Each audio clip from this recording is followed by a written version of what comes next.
Hello, intensivos, tudo bem com vocês? Como vocês estão? Tranquilos? Então vamos lá.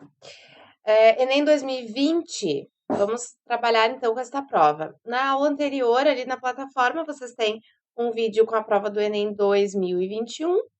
Então agora vamos seguir com o Enem 2020. Number 1, ali na page 42. Number 1, pessoal, vamos dar uma olhada então nessa questão. Primeiro de tudo, analisar o gênero textual. Como assim o gênero textual? É um poema, é uma música, é um texto jornalístico? O que nós temos ali? Percebam que vocês têm várias frases entre aspas. Olha só. Muita coisa entre aspas. Ou seja, vocês têm ali um diálogo, certo? É só assim, ó, analisar de uma forma geral. Temos aqui várias falas. E aí, o que nós vamos fazer? Ler apenas algumas partes que nos interessam para nos dar uma ajudada ali no que está acontecendo. A primeira linha. Finally. Por fim, finalmente. Aisha finished with her customer and asked what color I family wanted for her hair attachments. Então, a Aisha terminou com a sua cliente e perguntou qual a cor a Ifemelu queria para os seus apliques. Hair attachments são apliques, tipo mega hair, coisas do tipo. Então, aqui nós temos uma situação em que nós temos um prestador de serviços, que no caso é a Aisha, uma cliente, que é a Ifemelu, e o assunto aqui é relativo a cabelos, relativo às extensões, né? A partir daí, então, nós vamos olhar a fonte. Americana. É uma adaptação do livro Americana, dessa autora aqui, a Aditi, e é uma novel. O que é a novel? A novel é um romance. Então, aqui nós temos o excerto de um romance, publicado em 2013. Vamos para o enunciado. A passagem do romance da escritora nigeriana traz um diálogo entre duas mulheres negras, a cabeleireira Aisha e a cliente Aifemelu. O posicionamento da cliente é sustentado por argumentos que... Então, nós vamos ver qual é o posicionamento dessa cliente em relação ao que a Aisha, a cabeleireira, está argumentando ali. Vamos ler primeiro as alternativas para ver se a gente tem alguma ideia aí, então, que possa nos ajudar. Reforça um padrão de beleza. Letra B, retrata um conflito de gerações. Letra C, revela uma atitude de resistência. Letra D, demonstra uma postura de imaturidade ou evidencia uma mudança de comportamento. Vamos lá. Então, ela perguntou qual era a cor que a Ifemelu queria, ela respondeu color 4, a cor 4. Not good color, não é uma boa cor. Aisha said promptly. Ela disse. That's what I use. É a que eu uso. It look dirty. Parece sujo. Fica parecendo uma cor suja. You don't want color 1? Você não quer a cor 1? Color 1 is too black. A cor 1 é muito escura, muito preta. It looks fake. Parece falso. Ifemelu said, loosening her hair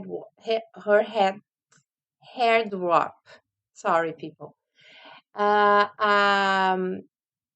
Hair drop é um turbante.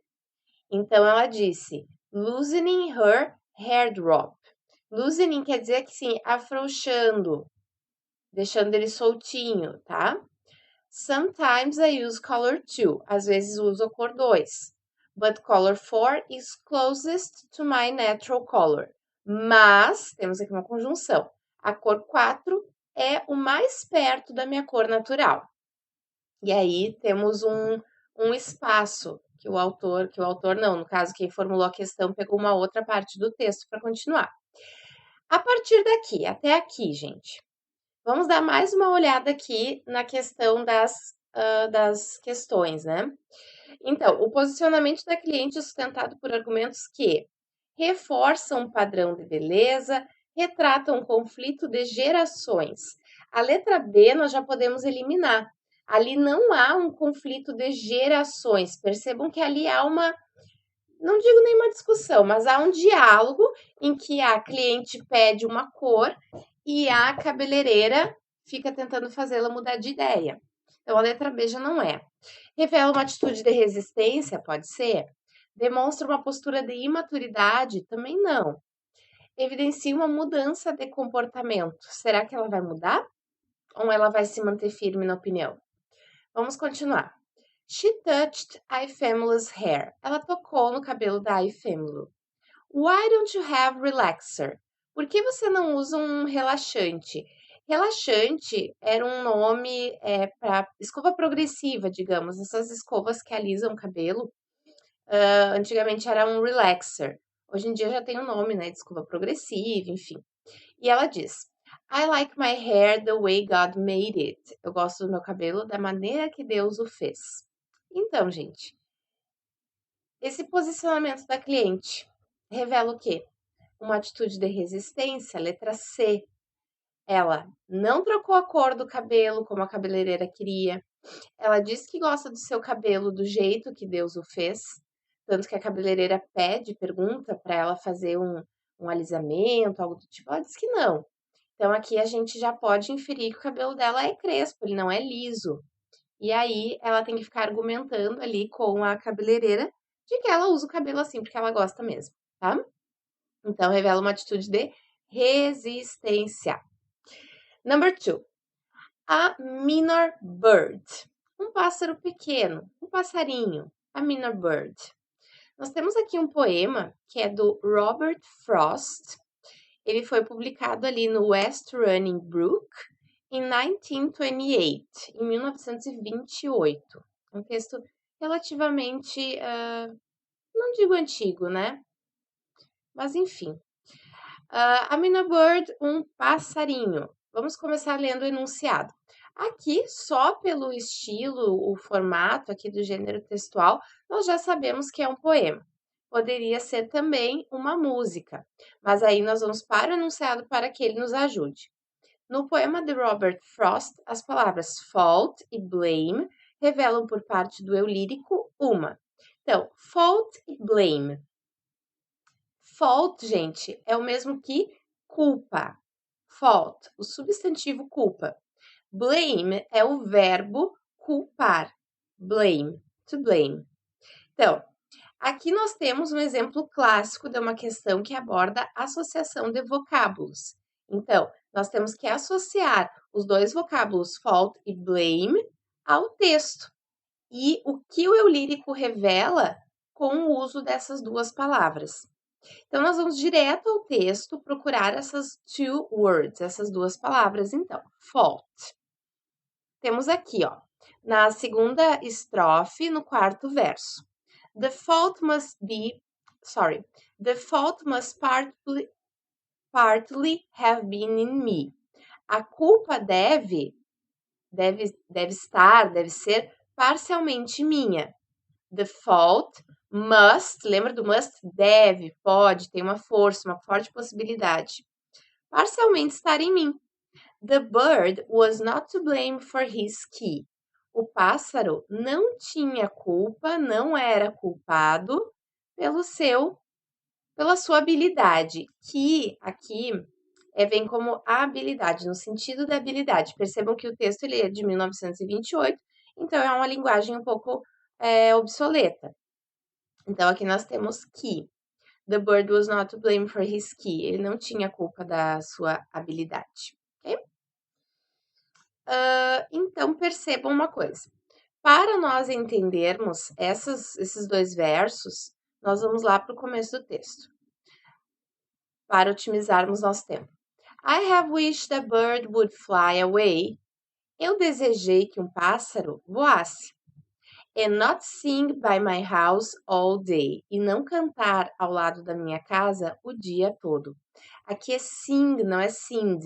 Troca o D por um G. Então, aqui, gente, o eu lírico, ele não gostaria que o pássaro ficasse cantando ao lado da casa dele. Mas ele diz aqui, nos outros 2 versos, onde nós temos fault e blame, que a culpa era dele e que o pássaro não tinha culpa, ele não era culpado pela sua habilidade, pelo fato dele ficar cantando, ele era um animal, ele não entendia. Então, isso revela por parte do eu lírico que culpa por não poder cuidar do pássaro? Não. Atitude errada por querer matar o pássaro? Aqui nós não temos, gente, em nenhum momento, mesmo que nós passássemos os olhos de forma muito rápida no texto, a palavra kill, matar. Necessidade de entender o silêncio do pássaro? Também não. Ele não deseja entender, ele só diz que a culpa deve ser dele. Sensibilização com relação à natureza do pássaro. Sim, essa é a alternativa correta, a letra D. Ele se sensibiliza com relação à natureza do pássaro, com relação à habilidade dele de cantar algo que é da natureza dele. Então, ele se sensibiliza com isso. Ok? Letter D, letra D. Então, assim, quando nós temos questões com associação de vocábulos, nós vamos direto para as palavras dentro do texto, ler o que está ali em torno dessas palavras. Se não ficar tão claro assim, geralmente não fica, nós entendemos, nós compreendemos o que está escrito ali, mas nós temos que relacionar com o sentido geral do texto. Então, nós vamos para o começo do texto, ver o que acontece ali nos primeiros momentos daquele texto para conseguir relacionar. Então, houve ali uma sensibilização com relação à natureza do pássaro. Certo? Number 3. A mother in a refugee camp. Uma mãe em um campo de refugiados. Então, sempre leiam o título, quando houver título, né? E se perguntem, se indaguem. O que eu tenho ali? O que pode aparecer de cultural dentro desse texto? Sobre o que fala? Fala sobre uma situação recorrente da nossa sociedade? Fala sobre preconceito, uma crítica, algo positivo que está sendo ressaltado? Então, quando nós fomos em uma mãe em um campo de refugiados, nós conseguimos associar isso a algo bom? Não. Pense na situação de uma mãe com seu filho em um campo de refugiados, num ambiente terrível, de incerteza, de sujeira, certo? As pessoas estão fugindo de uma guerra, fugindo de uma situação. Então, aqui onde ele foi publicado, nos Collected Poems, de 2004, uma coletânea de poemas, tá? E aí, antes de nós lermos, nós vamos para o enunciado, porque ele nos ajuda. O escritor nigeriano Chinua Achebe traz uma reflexão sobre a situação dos refugiados em um cenário pós-guerra civil em seu país. Essa reflexão é construída no poema por meio de representação de uma mãe explorando. Então, essa reflexão ela é construída dentro do poema, uma mãe é representada, e o que esse poema explora? Então, vamos lá. Vou começar a ler.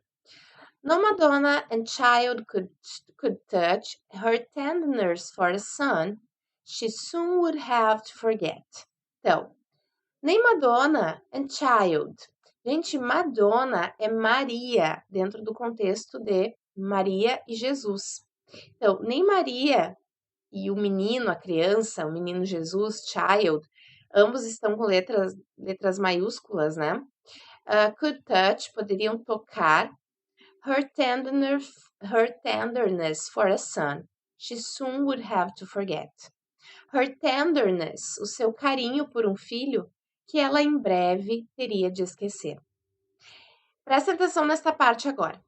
The air was heavy with odors of diarrhea. O ar estava pesado com odores de diarreia. Of unwashed children with washed out ribs and dried up bottoms waddling in labored steps behind blow empty bellies. Então temos aqui o uso de muitos adjetivos para descrever o cenário, descrever o espaço. Então, se nós lermos com bastante calma e imaginarmos este espaço, ele está super bem, digamos, ele está super bem retratado a partir do uso destes adjetivos. Então, o ar estava pesado, com odores de diarreia, de crianças sem banho, unwashed, with washed out ribs, and dried up bottoms. Washed out ribs, ribs são as costelas. Washed out é as costelas aparentes, certo? De fome, né? Dried up bottoms waddling in labored steps. O que seria isso, gente? Dried up bottoms, bottoms são nádegas, podem ser quadris também, desculpa. Quadris também se contorcendo em trabalho de parto, as mulheres tendo seus filhos. Behind blow empty bellies, atrás de barrigas vazias, blown empty bellies. Other mothers there had long ceased to care. Outras mães lá, há muito tempo já deixaram de se importar. But not this one, mas não essa. She held a ghost smile between her teeth. Ela segurava, ela tinha um sorriso fantasmagórico entre os dentes. And in her eyes the memory of a mother's pride. E nos seus olhos a memória de um orgulho de mãe. She had bathed him and rubbed him down with bare palms. Ela o banhou, ela deu banho nele e o secou with bare palms, com as mãos delicadas, bare palms.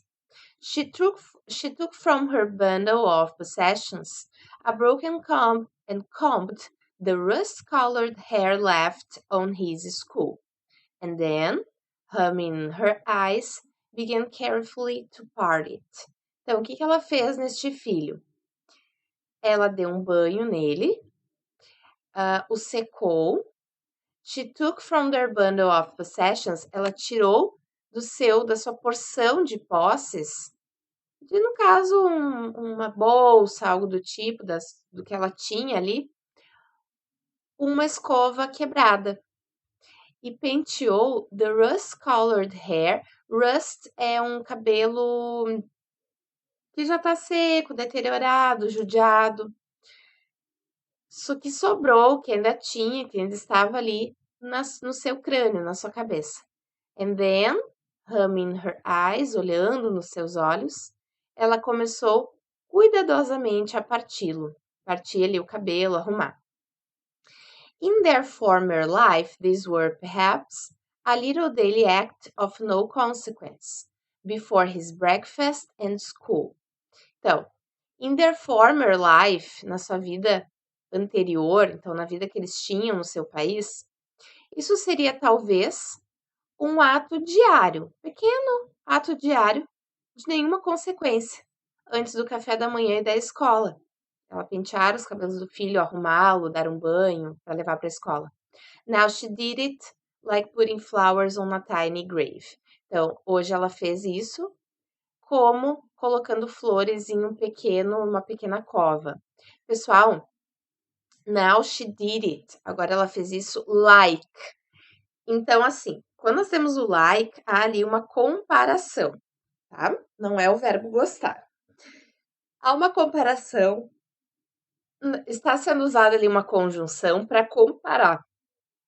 Ela está fazendo isso como se ela estivesse enterrando este filho.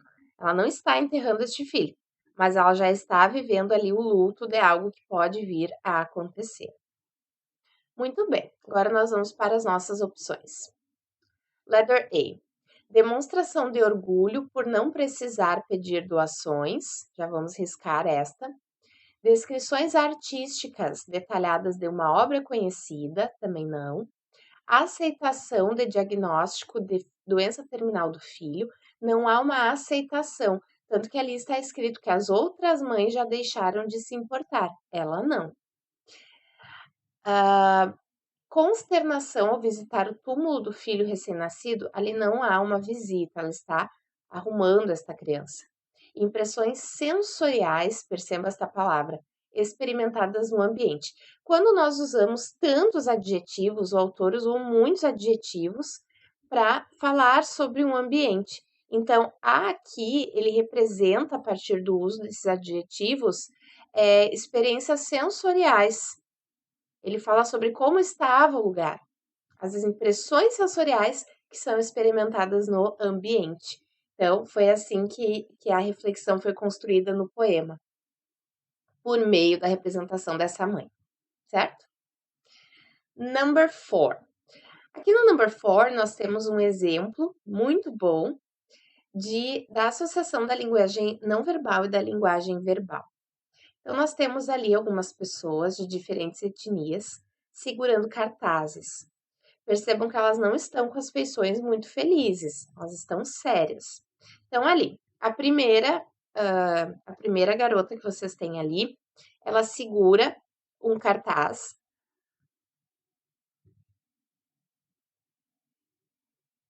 com algumas pessoas vestidas de vaqueiro. Então, eles estão com chapéus, o cara tá ali, dá pra ver uma camisa com a estampa de vaquinha. Então, ali, provavelmente, ela vem de onde? Do Texas. Depois, nós temos uma moça oriental e ela segura o cartaz de uma mulher sexy, digamos, com uma roupa curtinha, um salto alto, representando uma japonesa. Depois abaixo nós temos um rapaz que ele segura uma imagem com mexicanos, pessoas vestidas de mexicano, fantasiadas, digamos. E por último, uma mulher, uma americana, que vem de uma região onde há indígenas, onde existiram indígenas, os chamados pele vermelha, e eles estão também fantasiados ali com roupas que imitam roupas típicas. E vocês têm o seguinte: we are a culture, nós somos uma cultura, bem aqui em cima. Not a costume, não uma fantasia. Aqui percebam que nós estamos falando sobre um falso cognato. Costume não é costume, costume neste caso é fantasia. This is not who we are. Isto não é quem nós somos. And this is not okay. E não está ok, não está tudo bem. Vamos ali para a fonte, onde foi publicado esse texto. O cartaz, no caso, né? Ou um pôster, como queiram chamar. Ele foi publicado num site, digamos, educacional, o Sutico, nome do site, .edu, foi de 2017. Então, aqui nós temos um pôster de divulgação de uma campanha, não é uma propaganda. Propaganda nós temos quando nós estamos querendo vender um produto, anunciar um produto à venda. Então, a divulgação de uma campanha que aborda a diversidade e a inclusão. A interação dos elementos verbais e não verbais faz referência ao ato de, letter A, estereotipar povos de certas culturas, discriminar hábitos de grupos minoritários, não, banir imagens de determinadas origens, não há ali a questão do banimento dessas origens, julgar padrões de beleza de diversas etnias, desvalorizar costumes de algumas sociedades. Então, ali, ó, todo esse pôster, no caso, ele tá fazendo uma referência ao ato dos estereótipos de certas culturas. Então, as pessoas, ao falar de pessoas do Texas, de japoneses, de mexicanos, de americanos, daquela região indígena, as pessoas fazem muita questão do estereótipo, né? A fantasia. No Texas, gente, no Japão, no México, as pessoas não andam vestidas dessa forma. Da mesma forma que aqui no Rio Grande do Sul, as pessoas não andam no centro da cidade, numa área que não é rural, por exemplo, vestidas de prenda. Geralmente só ali no dia 20 de setembro, que as crianças vão para a escola, enfim. Então, a questão das fantasias, dos estereótipos, certo? Então, o ato de estereotipar povos de certas culturas. Now, page 44. Number 5. Questão tranquila se o candidato soubesse o que é should. Então, should é aquele verbo modal que nós já aprendemos, que traz a questão de conselho ou de dever. Aqui nós temos o should nas negativas, então é o que não deve. E aí nós temos o quê? A imagem de uma mulher com a boca calada, temos aqui a tarja em cima da boca dela, e uma pesquisa no Google. A pesquisa começa: Women shouldn't, as mulheres não deveriam. Have rights, ter direitos. Vote, votar. Work, trabalhar. E box, lutar. Women shouldn't suffer from discrimination anymore. As mulheres não deveriam sofrer de discriminação, não mais. Então, as mulheres não mais deveriam sofrer. Aqui o anymore dá a ideia de não mais, que vai no final da frase. Porém, numa tradução, ele iria no começo. As mulheres não deveriam sofrer, as mulheres não mais, aqui logo após o sujeito, não mais deveriam sofrer de discriminação. Então, 2018. Os recursos também de um site sobre educação, aqui Edu. Os recursos usados nesse pôster de divulgação, um gênero textual que está sendo repetido, de uma campanha leva um leitor a refletir sobre a necessidade de criticar o tipo de tratamento dado à mulher, rever o desempenho na mulher no trabalho, vamos riscar esta, questionar a sobrecarga de atribuições da mulher, também não, analisar as pesquisas acerca dos direitos da mulher, também não, censurar a mulher pelo uso de determinadas palavras, também não, não são determinadas palavras, são determinadas ações. Então, aqui há uma crítica, a necessidade de crítica ao tipo de tratamento dado à mulher, como as pessoas tratam a mulher, né? Com desdém, como se elas não fossem capazes de ter direitos, de votar, de trabalhar, enfim. Ok?